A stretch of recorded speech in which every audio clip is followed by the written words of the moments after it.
The following is a presentation of Project Independence and WCWP. Project Independence is the Aging in Place initiative of the town of North Hempstead. We provide programs and services designed to assist and support the older town residents who wish to remain in their homes as they age. If we don't currently provide a service, we will try and connect you to that service. Call 311 or 869-6311 to get more information or receive services. Welcome to Project Independence and You. Good morning and welcome to Project Independence in You, Community Talk Radio on 88.1 FM and WCWP.org. I'm your host today, Rebecca Miller, along with our co-host, Otto Lohse. Good morning, Otto. Good morning. How are you today? Good. Good topic today. I'm looking forward to chatting about it. Yes, another really great guest today. Our guest is Charnora Simon, and Charnora is with Helen Keller Services, and it's her first radio show, so we're going to go easy on her today. Though I do think she's kind of prepared, and she's got some great information about the services over at Helen Keller. So first of all, welcome. Thank you so much for joining us today, and very, very interesting services. And maybe if we could even start out, if you could give us just a little bit of a background on Helen Keller Services and all the programs that they have, and maybe a little bit about its establishment. So Helen Keller Services thank you for having me, folks. Really appreciate it. Rebecca, thank you in advance for your efforts for going very gently on me. I really appreciate it. In the beginning. Okay. So breaking me in very gently. So Helen Keller Services for the Blind has been around for over 125 years. So it's a long time. Over 120 years, excuse me. We're private, we're nonprofit. We have contracts with the New York State Commission for the Blind, which pretty much funds the majority of our programs. It's where we get most of our funding from. We rely on donations as well and grants to help out with the funding of our programs. We are fiercely committed to going above and beyond to give our community, our blindness community, legally blind community, the services that they need. We service people as young as preschool age, all the way up to beyond. We currently have a client right now that is, brace yourself, 108 years old. Oh. Wow. Yes. So just to give you an idea of the range of services that we provide, the preschool children are serviced at our in-house at our school in Brooklyn. We also do in-home services for early intervention, in-home services for the youngsters. We have a summer camp for some of the older children. We have vocational programs for young children, preteens, teenagers, young adults,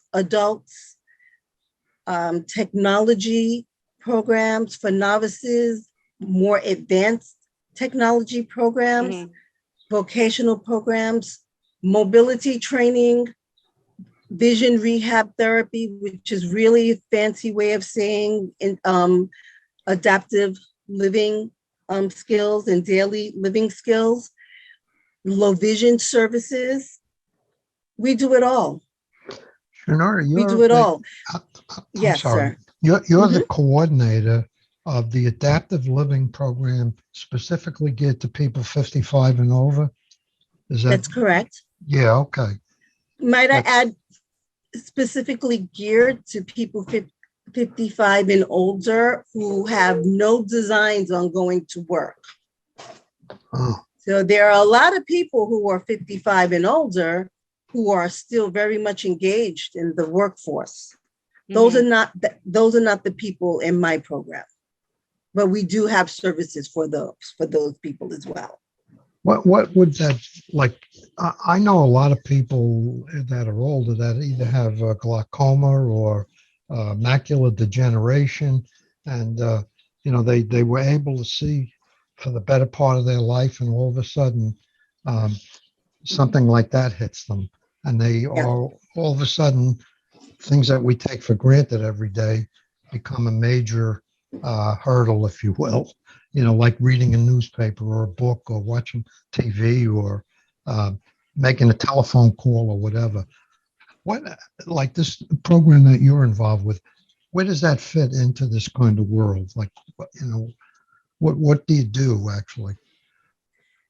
That's exactly the type of people that we work with, in this particular program. The vast majority of people that come across my desk are people that were not born with visual impairment. These are people that worked and raised their families and went to school and, had these issues that may not have been aware that they had them until boom, all of a sudden they're having difficulties functioning. Mm-hmm. We have a very talented team of people that kind of swoop in, do very thorough assessments. We try to use a combination of adaptive techniques as well as adaptive devices to get them to be as independent as possible. Keep in mind that means different things to different people. Mm-hmm.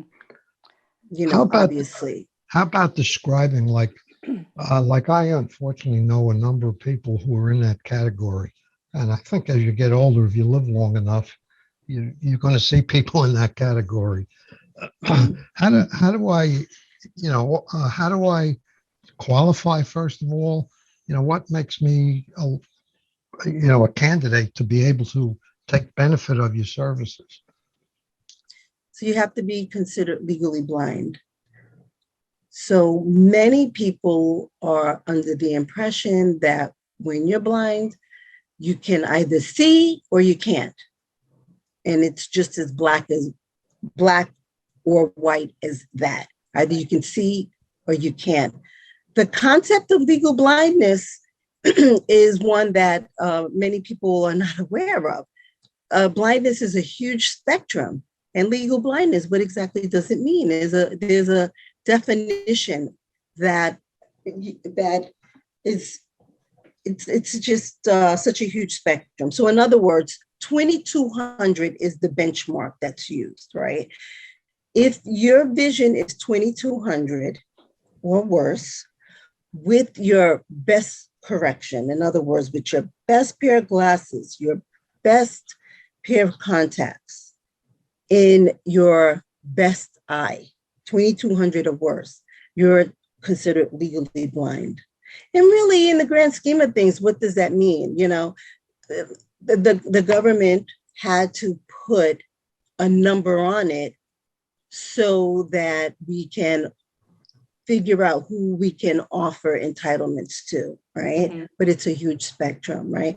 Another way a person can qualify is if they have severe restrictions in their peripheral vision. And again, to come up with a number so we can gauge who is entitled to services or not, 10 degrees. So what does that mean? Your peripheral vision is what you can see on the outside, anything outside of your central vision, right? So we get reports from ophthalmologists, and we take a look at them, and anyone who meets these guidelines, we do thorough assessments. We get a feel for what people are interested in learning, and we service them in their home. We service them in our rehab centers. We have one in Suffolk County, we have one in Nassau County, and we have one in Brooklyn. And we find that we're able to cover all of the boroughs, lots of, Suffolk County It's a huge territory in Nassau County. Yeah. We cover all the bases. Mhm. So anyone who lives in So, Nassau, sorry, Otto, to answer your question, we would need proof of legal blindness From an ophthalmologist. from an ophthalmologist. Yeah. Right. That proof can be in the form of a letter. We get a lot of doctors that just fax us a copy of their latest notes. There's a form, there's an official form that can be filled out. We will accept any of them. Right. When people are not sure, they'll call us up. They're not sure. We have an outreach person that will personally reach out to the doctor herself and say, listen, this person is really struggling. They think they might be eligible for services. So we have an outreach person that helps facilitate the process. Beforehand, in And other words, while I'm thinking beforehand, about and it, I'd like to. she's great. Her name is Nancy. Yeah. I have a question about the services and accessing the services. Would somebody be able to get in touch with you through calling you, or is it through referral? How would someone reach out to you? What would be the first step to connect with your services? So there's many ways that people can, a person can self-refer, Okay. can just cold call, like have a family member just go onto our website and just call anyone. And Okay. it gets funneled either to me or to our outreach person. Many doctors and ophthalmologists and social workers are aware of our services. And if a legally blind person comes across their path, they already know how to make a referral, who to refer them to, a neighbor, anyone can cold call us. And we make sure that that call gets to where it needs to get to. So the thing would be to say maybe it would help speed it up a little if you said you were interested in the adaptive living program for people who are 55 and over. You know, you could zero in a little bit, I guess, right? Yes, those calls automatically come to me. I see. Okay. Automatically, doesn't matter the location. I'll take a look at the address and then I'll funnel it out to the appropriate office. Now Um, these service, I'm sorry, go ahead. I was just going to ask for the phone number. We could announce it at certain points during the show, but since we're talking about connecting with you, what's the best phone number to reach Helen Keller Services? So the main headquarters is in Brooklyn. The number there is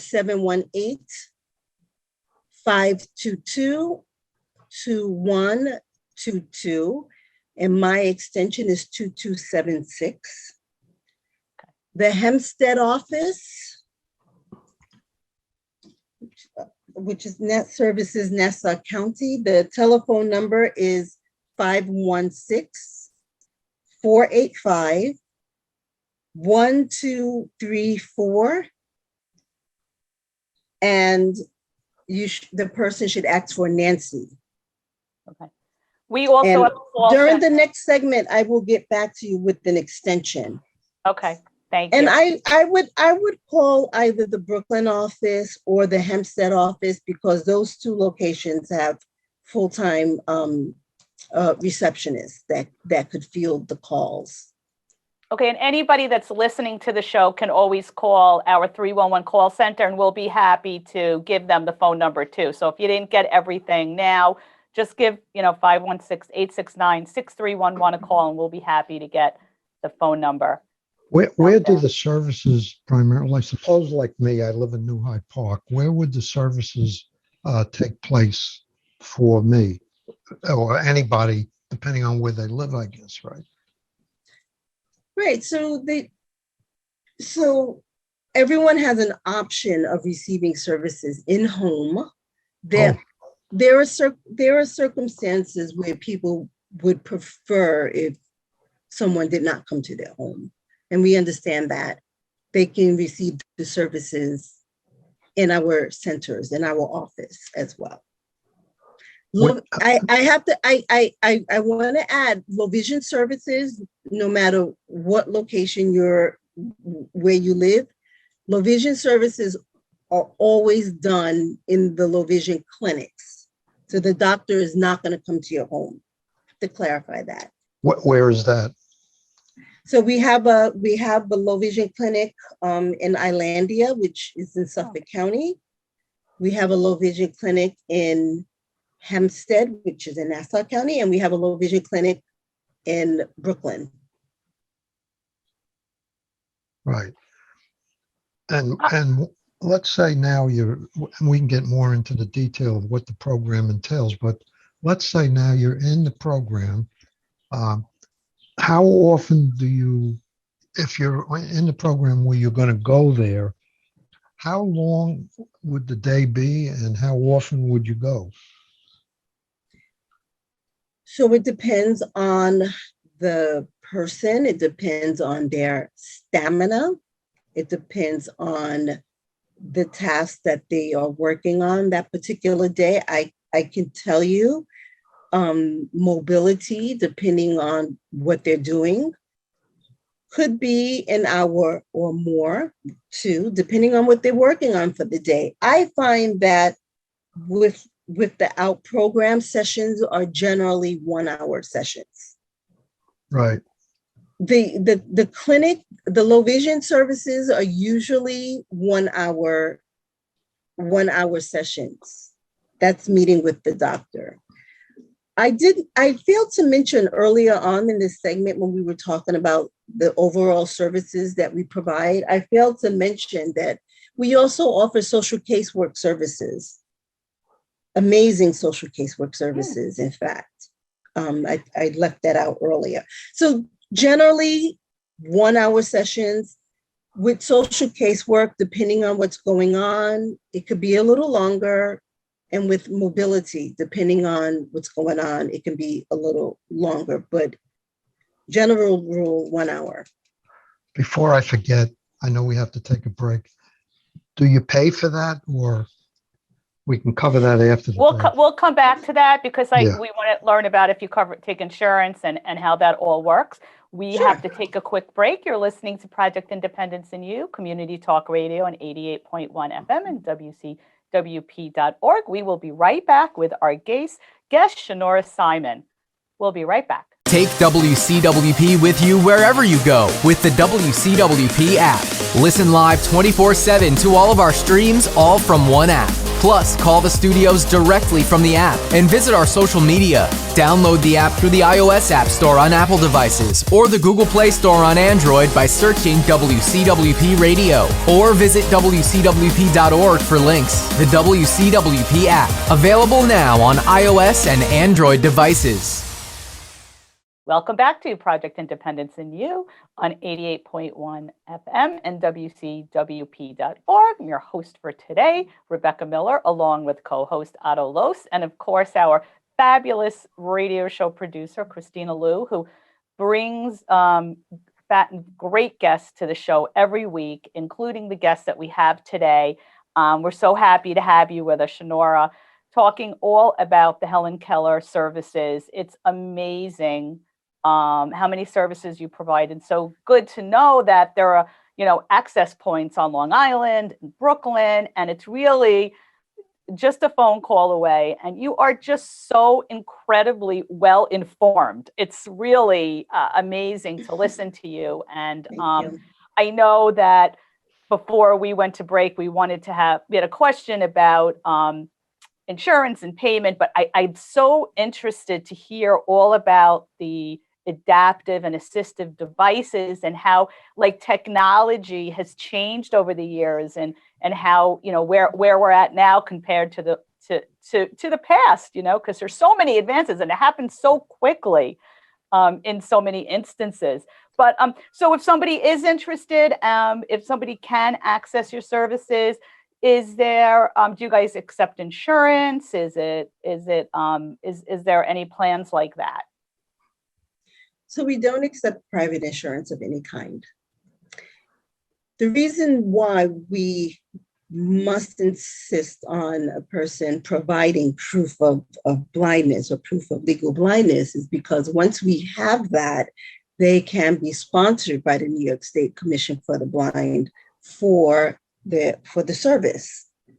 So it's the out-of-pocket expense, if there's any at all for them, would be for low vision services. So what they would be covered for are the visits, the low vision visits to see the doctor. And our doctors have a nominal budget that they work with. So once, and I'm talking specifically for the OUT program. For the other programs, there's different funding, but specifically for the OUT program, the doctors have, the doctor has a budget that they work with. If there is something that they recommend that's outside of what the budget allows, they have a conversation with the client, and then the client can decide whether or not they want to pay the extra the extra cost. That would be their out-of-pocket expense. My experience has been over the years that out-of-pocket expense could be, I've seen as little as $2. I've seen less than that. It can be a lot more, depending, because, low vision devices have really advanced a lot since I've been in this industry. It's gotten very technical. Some of the devices that really excite people are quite expensive, and we're dealing with a very small budget. Charnora, I spend a lot of time myself. I think I'm reasonably technically savvy. And I have, as I mentioned earlier, a few friends who have macula, and I tried to do some homework. And even with what background I do have, I found the experience to be very overwhelming in terms of what was on the market and what would really fit for this person. There's just so many things out there that I personally found it overwhelming. So I can just imagine with people who have no technical skills at all, it's impossible. The best thing we came up with was use of a smart speaker like Alexa. We did implement in this person's home, and it does help some. But when I look, there's so many other things. And one of the things that struck me that you do, which is what I believe strongly, is you do an input assessment and try to define what this person's problems are. Maybe you could kind of, like, that sets up where you go as far as the adaptive devices are concerned. And, Yes. How about going through that a little bit? I'll be happy to, but just to go back to the cost, just to make it clear, social casework, zero cost. Mobility, zero cost for the training. Cane, if they need it, no cost. Yeah. Vision rehab therapy, no cost for the devices. Only for low vision devices if it's outside of the budget that we are allotted. That's it. Now, Otto, back to you about the process in terms of what we recommend and that. So with the OUT program and with all of the programs in terms of vision rehab therapy, which is daily living skills, there's lots and lots of stuff on the market.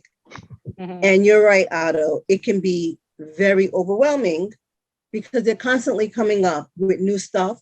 And I'm here to tell you, not all of it is good stuff. Some of it is junk. Right. It's our job to research these devices, to kind of gauge what's a good product, what's not, we don't want to waste your time with stuff that's just not going to work. That's more frustrating than not. We don't just give stuff just to be giving stuff. We do an assessment. We try to figure out what your need is. We listen to what you have to say. We listen to what you want to learn. And then we take a look at your skill set. We take into consideration how much vision you have, how much residual vision you have, and how usable is it? Can you work with contrast? Not everything is about a talking device. If you have some residual vision, can we put it to use? I'm old school. As much as we're all crazy about technology, I like to have conversations with the people that I work with. Listen, we do have other senses, you know. We do have our sense of hearing. We do have our sense of smell. We do have our sense of touch.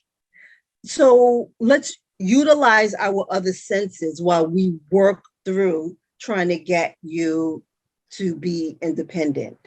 So it's a combination of technology. It's a combination of utilizing your other senses. It's a combination of assessing your needs and, you know, do you really need this or not? Instead of spending money on this device that you're not going to really use, maybe we can put this money towards a more expensive item that's really going to serve you well. So this is our job to kind of help you navigate through all of this. You know, I have gone to so many homes where people will show me where they have just like a dresser drawer just full of stuff that they've either gotten through like Home Shopping Network, or they just saw some infomercial in the middle of the night that, you know, in theory, it just sounded good, looked good, and it just wound up being junk because, you know, they didn't have like a professional kind of like weigh in on why this just doesn't work. You know, a watch with big numbers is just the watch with big numbers. If it doesn't have great contrast, it's just a watch with big numbers. And at the end of the day, it doesn't help somebody that's really struggling with their vision. So we take all of these things into consideration. And that's why what we do is so important. You know, so what useful. you're just talking about is worth a fortune. The knowledge. I'm sorry, Otto, I didn't hear you. What you are talking about is worth a fortune to somebody who has the problem, the need. You know, you're describing exactly what I was hoping you would say, to be honest about it. You know, it's impossible otherwise. It's just too much stuff. And there's people trying to sell stuff. That's what they do. They sell stuff. They don't necessarily worry about whether the stuff does anything for the people. They just want to sell stuff. And not everybody's like that, but there's enough out there that are. And, you know, stuff selling is not good.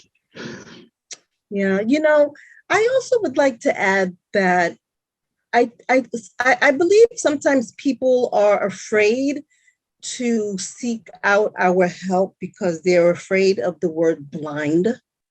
That intimidates people, and it's you know. And then I believe that people think that once they reach out to us, the word blind is just so intimidating. They think the first thing that we're going to do is put a cane in their hands.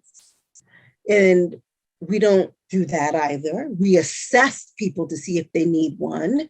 And if we assess the person and we do feel like they need one, we have a conversation with them, and they tell us what they want to do. Mm-hmm. People that we meet and cases that come across our desk are ultimately in control of their destiny. They tell us what they want to learn. They're in control. We are not in the business of making people do something that they're not 100% comfortable with. That's not what we do, you know. We are here to enhance enhance people's lives by making them as independent as they want to be. You're actually empowering them. That's the goal. Right. That's the goal. And I mentioned earlier on in the last segment, you know, independence. What does that mean? It means different things to different people. So I have to tell you, we have such an amazing team of people that work with our clients. We have a combination of very well experienced, seasoned people and young people in the field that are just like really excited, and just a lot of, you know, innovation, thoughts, and team building and conversations are happening. And one thing that we talk about a lot is how can we do more, because we do have, we do have restrictions in terms of budgets. We're constantly talking about how can we do more. We want to be able to really step outside of the box and just offer our people something that's not being offered all over the place. We want to be able to just give our people an experience. And I believe that we've been pretty successful about it. I've been with the agency for a long time, and I've never been more excited about a team than I am right now in terms of who we have servicing. It's pretty exciting. Charnora, is Nancy I your wish they were counter- here with me I'm so sorry, you guys can meet them. is Nancy your Next time, counterpart we'll in have you. Nassau County? I'm sorry, Otto, I didn't Is hear you. Nancy like your counterpart in Nassau County? Did she do what Nancy- you do? Nancy is our outreach person. So Okay. Nancy, yeah. And she's really committed to getting the word out to people who just may not have any idea of who we are or that we even exist. It's hard to imagine that there are people out there that still don't know that we're here and what we do. You know, But I was there are. thinking, I'm sorry, but I was thinking about that. And I was in sales all my life. And we used to have a thing called, I had a lot of people resold what we sold. And then we had a phrase called smart feet on the street. Does Helen Keller, like your program, would you have sessions where you would teach people who do not have a vision problem, who could be like ambassadors about what you do?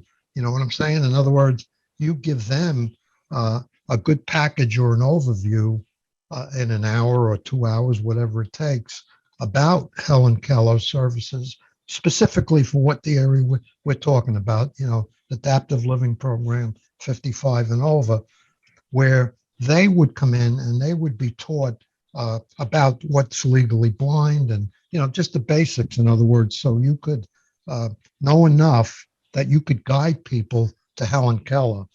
Is there anything like that? You know, we don't have anything like that. And the closest thing that I can think of to us ever having anything like that is before COVID, we did a lot of information sessions where we would go around to, you know, senior centers, health fairs. That's the closest thing that we had to anything like that. We did a lot of that before COVID. I would imagine that we're going to get back to doing more of those kind of things. Nancy did a lot. I did a lot of them myself. That's the closest thing that we had to anything like that. It's not a bad idea. Well, it's a resource issue too. I mean, it takes time and effort and energy and people. Yeah. I realize, but it's a little like Project Independence. You know, Right. Project Independence has many people who talk about Project Independence on the street, if you will. You know, they go to advisory meetings and learn a little bit about the program, and then they tell their friends who tell their friends, kind of thing. You know, It's a great idea. you know, kind of snowballs, and Right. now you have more people that are out there who know a little bit about Helen Keller. And like personally me, I'm an example. I must have a half a dozen people with macular degeneration in various stages. I wish I could do more for them. I have learned from that. I have much more empathy for that situation than I ever did, because all of a sudden everything's a big deal. You know, you can't read, you can't use the phone, you can't pay your bills, you can't watch television. You know, there's just so many things that all of a sudden are gone. You can't do them. So now what? You know, and you're still healthy otherwise. Yeah, macular. So there are some eye diseases that are really tied in with the aging process, and macular degeneration is one of them. And with the with baby boomers, becoming seniors, we're seeing lots of macular degeneration. We're seeing, lots of, glaucoma. We're seeing lots of, age-related legal blindness. People just losing their vision just because the eyes are getting old, basically. My particular program, the OUT program, we the referrals are coming in fast and furious because the older population is just ballooned with the baby boomers. That's, you know what, when we come back, Charnora, we'll talk about that a little bit more. We do have to take a quick break. You're listening to Project Independence in You on 88.1 FM and WCWP.org. And we've been speaking with Charnora Simon from Helen Keller Services, and we will be right back. WCWP is your home for great music and great conversation. You'll find all that and more on WCWP.org. Listen live on the web, check out the lineup, subscribe to podcasts, and stay up to date on the latest station events. Get in touch with us and let us know if you like what you're hearing. And find out how you can support or get involved at the only community public radio station serving Nassau's North Shore. Plus, sign up to get a free bumper sticker. It's all online at WCWP.org. Welcome back to Project Independence in You, Community Talk Radio on 88.1 FM and WCWP.org.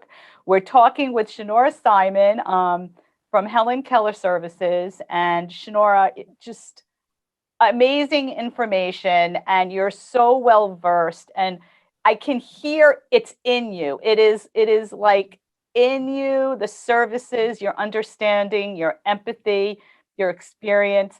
Just where did this all start? I mean, over break, we got a little bit of information, but how did you get involved with Helen Keller Services and when? Well, I was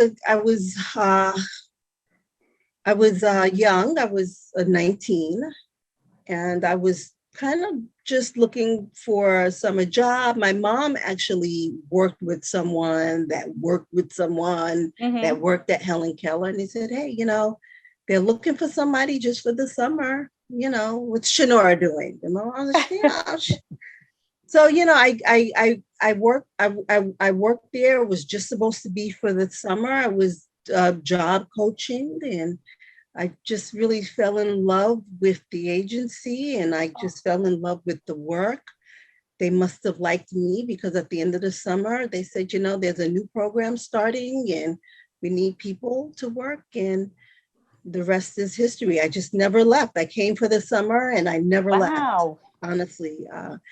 And, since I've been there, I've cycled through a lot of the programs. I've worked with the young people, and I worked with the summer kids, and I landed on the OUT program, and it's my favorite. It's my favorite. I was always told that I had an old soul, but from the time I was a teen, I was always told that, and I get it now. I get it. I have a lot of empathy for the senior community. And as I get older, as I get closer to being a senior, I have an even more empathy than I've ever had before, because I said, geez, I'm getting kind of close. This is going to be me one day, potentially, Yeah. But yeah. It helps in planning for yourself too, to some degree, because we're working with, Project Independence, so we're working with seniors, and certainly, from what I see, the biggest problem is that we don't plan. Is that it seems like we're in that, it's like when it's that urgent time is when you go after the service, like all of a sudden, maybe your parent or someone breaks a hip, and you're like, what do? We don't know what to do because we don't plan. But, going back to kind of what we were talking about before the break, just how do people find out about you? And, just by being Helen Keller, I mean, everybody knows Helen Keller. Everyone knows the story. Everyone knows the history. I don't really know anyone who doesn't, even my kids, I mean, they're now in their 20s, but, they learned about Helen Keller. So just by having that name is a brand. So, I mean, you're definitely, at a step above any other kind of agency or group that's assisting, because everybody really knows. So it's good to know that, with that name, with that brand, you all are providing these, wonderful, wonderful services. I'm curious, so when you started, I won't tell anybody how long ago, because then they'll know how old you are, because you were 19 when you started. But let's just say I'm okay. I'm okay with it. What? You should be proud of it. I've been there for over 30 years. Amazing. I've been here rather for over 30 years. Well, thank you for your services. You're doing tremendous stuff, and the information you're providing is really going to, just offer people an option in managing, whatever it is that they're dealing with visually, and technology. I'm curious, because I'm sure when you started, there were devices, adaptive devices, assistive devices, whatever devices are very different than what people have now. Are there any devices that you're just, it's just great, like what an invention, or are things fairly similar to when you started? A lot of the devices are very similar, and the low tech items that haven't changed much, believe it or not, those are the ones that the over 55 population tends to really gravitate to. Mm-hmm. Otto, I agree with you. The home echoes and those kind of devices, the Alexas, are great. People love them. We're providing more of those than we have ever before. Those are terrific. The Kindles are fantastic. It's a nice alternative, for the talking books. People love the talking book machines. You guys know what the talking book machines are? Yes. Okay. Well, do we? The talking book machines. I mean, we know that, there are talking book machines, but if you get down to the nitty gritty, which talking book machine? The free ones that you get from the Library of Congress. The free ones. No. Yeah. Yeah. Rebecca, are you familiar? I thought you were talking about like books on tape or things like that, like Audible books. Oh no. Right. Well, right. So there's something that's well known, like in the industry, called talking book machines. So this is a free service for people who are legally blind, for people who have dyslexia. It's a free service through the Library of Congress. That it's a lending library where everything is done through the mail. You just, it's a correspondence type thing. Just about any book that you can find in the library or in Barnes and Nobles at this point has been transcribed onto cartridges. So instead of you reading them, you're listening to them. Right. The beauty of it is that you don't have to pay for them. You get the machine in the mail, you keep it in your house for as long as you want to. You listen to the book and you put it right back in the mail. It's free. You don't have to pay for postage. It's very user-friendly. That's the important thing. You don't have to have a lot of, you don't have to be tech savvy. It's very user-friendly. It's just a couple of buttons. And it's called the talking book machine. So we do applications for people to get this machine all the time. Well, can anybody get it? Like anybody, I could just sign up for it, or gotta be legally blind. Well, you have to be legally blind or have some sort of disability that impairs your ability to read, like dyslexia. Like dyslexia. Okay. Yeah. So, it's an application process, but it's really easy. The application is just, And so we sign people up for this service all the time, and people love it. But people miss being able to read. Right behind driving, people miss being able to read, you know? So the Kindle comes along, and people can adjust the size of the print. People can adjust the contrast. And it's an alternative for a lot of our folks. And they love it, you know, for those who can afford it. And, you know, so that's been a great technology that people have, you know, have responded well to, you know. I have a Kindle and I love it. And I tell you, as much as I love my Kindle, I still like being able to just lick my finger and turn a page. You know, there's just things that we just miss, you know. Right. You know, the more I listen here, the more the real important message here is that if you take advantage of Helen Keller services with professionals who care and who are honest, and they look at your situation, they evaluate your situation, and they can guide you through this maze of different things that are available without you becoming an expert on what's available. To me, that's the message. I mean, if you really have a problem, you should contact Helen Keller, our program, and talk about your situation and your needs. And to me, it's like, that's gold. You know, it really is. I think Otherwise- Charnora is going to be a new friend of ours, Otto, and I am definitely sure Kristina will have her back on the show because she is, you know, just a wealth of information. I want to back up I'm sorry.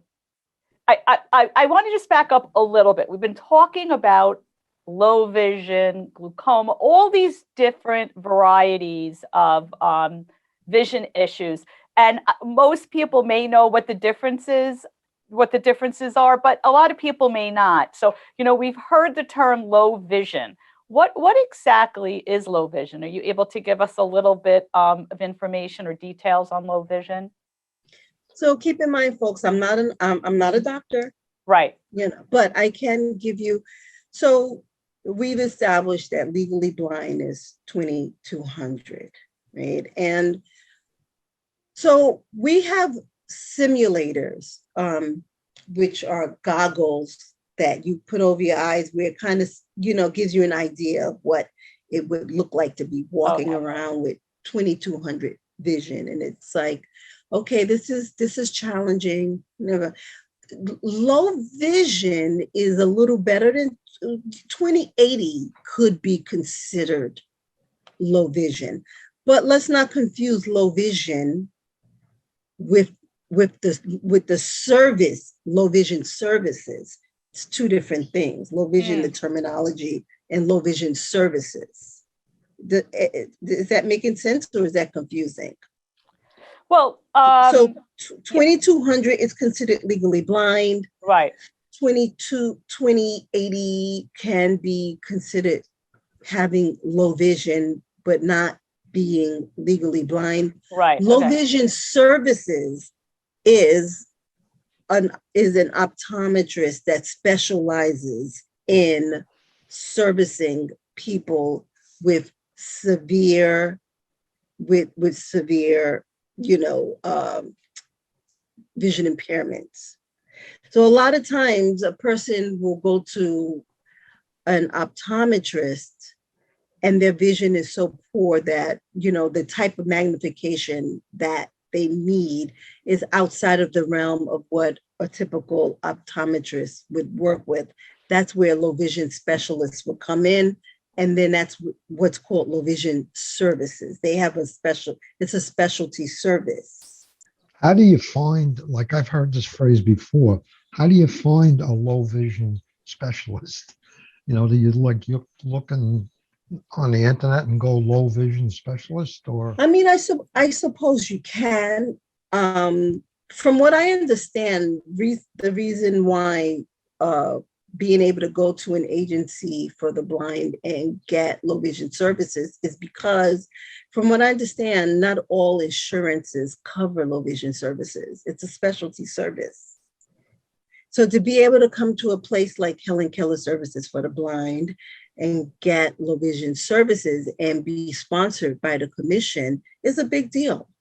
So Helen Keller Services has low vision services. Yes, I that is didn't know correct. that. That So is it's correct. not just legally blind, but people who are in the low vision category. There's another program Well, within Helen Keller. you have to be legally blind. You have to be 2200 or worse Oh, to but the get low vision part. low vision services at Helen Keller Services for the Blind. Okay, so but if I'm 2080 or 2100, I am not going to get low vision services at Helen Keller. Not unless you have field restrictions less than 10 degrees, 10 degrees or less A peripheral. per field. So, okay, so that's kind of a gray area then, I guess. Where do you go if you're in that category, where you have 2080 or whatever your vision?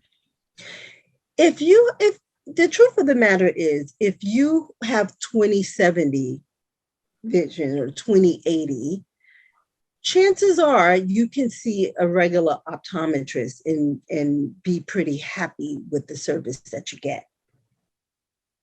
Right. Do you Okay. guys have Chances like a are. referral? If somebody wanted, would they call Helen Keller Services for, say, a referral? Do you guys have lists of optometrists or ophthalmologists that you recommend, or it's really you're a specific service, you're providing the specific services? I didn't catch the beginning of that question, Rebecca. I'm sorry. Oh, that's okay. I was just asking if somebody was looking for a referral for an ophthalmologist or an optometrist, could they call Helen Keller Services? Do you have like a referral line or anything like that? To my knowledge, we don't give out referrals to Okay. ophthalmologists, or to my knowledge, no. Okay. I mean, I can definitely get back to you with an answer that, but I don't believe so, Rebecca. Okay. Thank you. Yeah. Mhm. I think you guys also have a branch here in the town that provides training. So, you're really in the town of North Hempstead. So Helen Keller Services is really all over the place, and, really a great option for, all the services. I think it's in Sands Point is, the National site where Center. they're doing the training. Yes. So, Rebecca, you're speaking of Helen Keller National Center in Sands Point. Yes. So Helen Keller National Center services the deafblind population. Right. Mm-hmm. Both, in other words. Right. Yes, Right. that's their specialty there. And Right. they do Both, fantastic, they do fantastic work at the Helen Keller National Center. They Right. have a residential program there, which is fantastic. I believe the people involved in that program, they live on campus for several months. The training is Oh, wow. extensive, and it's a beautiful campus. Yeah. Mm-hmm. I've been there. So they do everything that we do, but then there's also they have an audiologist there, and there's the deaf component, where is the sign language. It's one thing to provide mobility training, but it's another thing to provide mobility training with someone with the dual loss, with the hearing and the vision. Right. Right. We are. I know we're not at break yet, but we're so close to break that I have so many more questions I want to ask. So Kristina, it's up to you. We have to get her back. Okay. There's just I would be delighted to come back because you guys have so many questions about technology. We can have a sidebar conversation, but I would love to invite my colleague, who heads the adaptive technologies. I mean, he's amazing. He would be able to answer questions that I never would be able to. So we can have a sidebar conversation, but I would love to come back. I had a great time. Oh, Yeah. I got one other question. Are there support groups that are held by Helen Keller Services for people? Yes. So we have adjustment to blindness support groups that's run by our social work department. They're not ongoing. There's limitations on it, but I tell you, they follow a curriculum. They meet once a week. So every week they tackle a different topic. I believe the one for the younger, like for the vocationally based people runs, I can't swear by it, but I believe it's for 12 weeks. I have a similar type group for the ALP program that runs for 6 weeks. And again, we tackle a topic every week. Our clients get a lot of value from it. We have Zoom or in person? Is it Zoom in person? We do it through with the ALP program. We do it through conference calling. We used to do it in person before COVID. Okay. Right. Thank you so much. We have to go to the break. Charnora, we will definitely have you back. Such wonderful information.